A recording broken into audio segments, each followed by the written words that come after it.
The Liberator. The 3D printed Liberator. All right, 380. All right.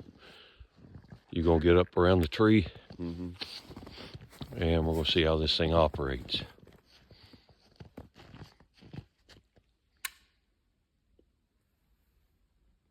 Springs may not be strong enough. What may not? Springs. All right, you might want to take it out and just forget it. Dang.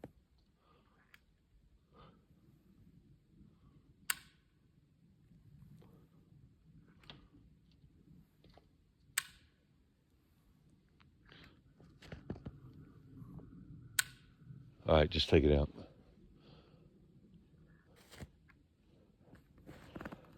You pulling this shell out? Because if it don't